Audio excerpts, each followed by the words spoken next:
जय हिंद।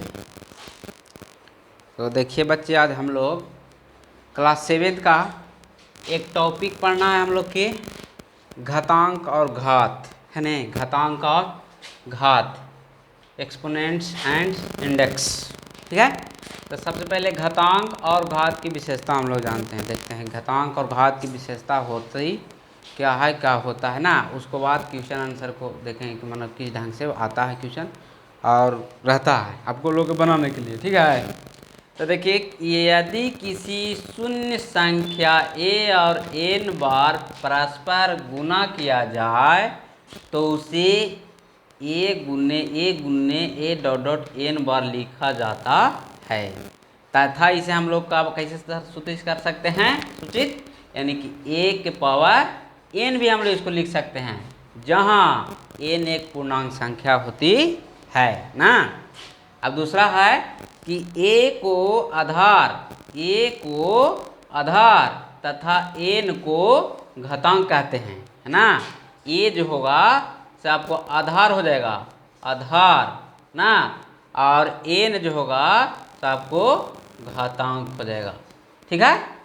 जैसे में 5 गुने 5, देखिए तब 5 की पावर कितना हो जाएगा, 3 हो जाएगा। 5 5 5 3 बार है तो 5 लिख के हम लोग उसको पावर 3 दे देंगे।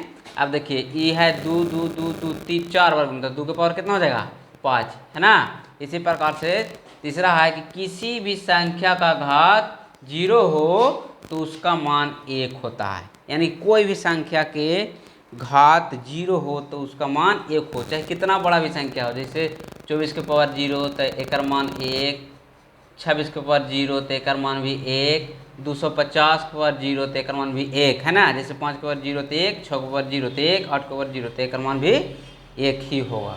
आगे देखिए बाबू, चौथा में दो संख्याओं को गुना करने पर यदि आधार समान हो तो घातांक में को जोड़ देते हैं। क्या करते हैं, जोड़ते हैं। जैसे देखिए a के पावर m गुने a के पावर n, तो दोनों है ना, a है बेसवा तो a, और देखिए तो ये दोनों गुना में है ने तो क्या हो जाएगा, जुट जाएगा, m के पावर m प्लस n हो जाएगा, a के पावर m प्लस n हो जाएगा। इसी प्रकार से अगला है, यदि दो संख्याओं को भाग दिया जाए तथा आधार समान हो तो घातांक घट जाता है ना। इसमें गुना था तो घातांक का हुआ, जुट गया, इसमें क्या होता है, घट जाता है। जैसे a के पावर m डिवाइड a के पावर n, तो देखिए a के पावर m माइनस n हो जाएगा, ठीक है, कोई दिक्कत नहीं। आगे देखिए, यदि किसी संख्या का घात ऋणात्मक हो तो आधार का व्युत्क्रम लेने पर घात धनात्मक हो जाता है ना, यानी कि पॉजिटिव हो जाता है, ठीक है। इसी प्रकार से